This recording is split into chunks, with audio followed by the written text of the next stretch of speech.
UV light. You might know it as the stuff that causes sunburns, but in fact, it plays a key role in making life possible. UV light is the range of light just beyond human vision. Even though we can't see it, UV light from the sun has fundamentally shaped the planet we live on. Could it be a key to finding other planets capable of supporting life? I know some rocket scientists who think so. We're here in Australia, and we're gonna launch some rockets. We're following 2 NASA rocket missions as they try to understand how stars make the planets around them suitable for life.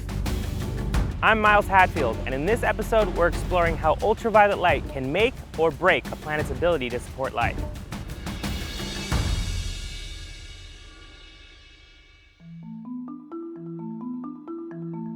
When we look for planets around other stars and try to assess, is that a place where life exists, we're almost always talking about, does that atmosphere have the signs of life in it?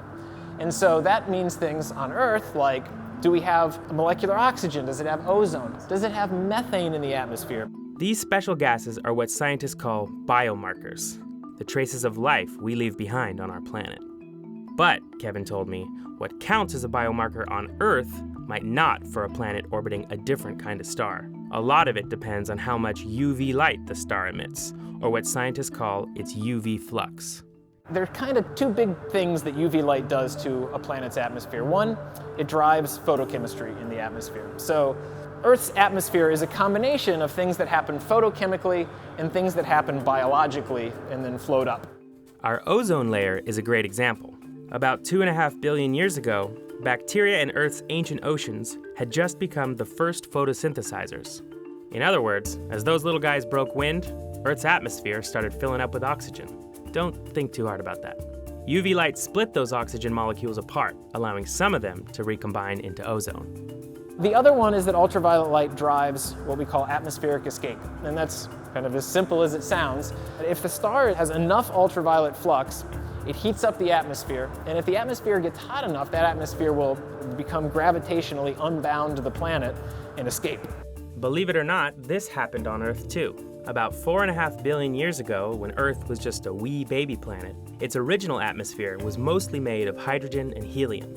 That atmosphere was blown off into space, paving the way for the livable, breathable atmosphere we know today. One of the things we've learned in the last couple of years is the sun is atypical in that it's about 5 times less magnetically active than typical stars of its age. And magnetic activity is what drives the ultraviolet flux. So just because we have great data on the sun, it doesn't mean that we can take that data and apply it broadly to any type of star like the sun out beyond. That's why Kevin and his team are looking at Alpha Centauri, our closest stellar neighbors. This 3-star system is a little more than 4 light years away. Kevin and his team are focusing on the larger sun-like stars, Alpha Centauri A and B. They're our best chance to measure UV light from sun-like stars that aren't, well, our sun. But SISTENE can't do it alone. Another rocket mission is set to launch right after SISTENE and would capture wavelengths of UV light too hot for SISTENE to handle, so to speak. And members of team number 2, fittingly named Deuce, had just arrived. I'd heard they could be found somewhere around here, probably hiding away, hoping to get some work done before we started shoving cameras in their faces. Nice try. Hey, Emily. Hey.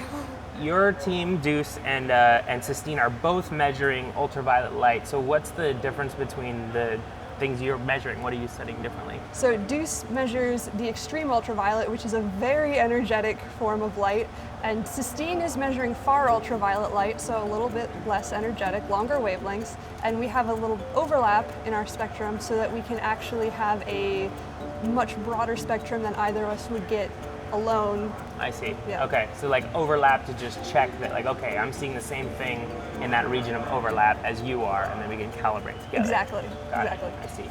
Launching a few days apart, Deuce and SISTENE will work together like one super mission. The end goal goes beyond Alpha Centauri, and even sun-like stars, to an understanding of star-planet systems in general. Alpha Centauri is the closest star system to Earth, other than the Sun, and has in its triple stars one that's a sun-like star, so we can use that star to see what other stars that might have planets around it look like. What is your role during launch? What are you going to be doing? So I will be steering the payload. You are pointing the telescope and Yes. making sure it's Yes. aligned on the star. Yeah. Wow. Yeah, that's a big job. Yeah. Next time, as we prepare for launch, a look behind the scenes at the space vehicles that will get us there. Vroom vroom.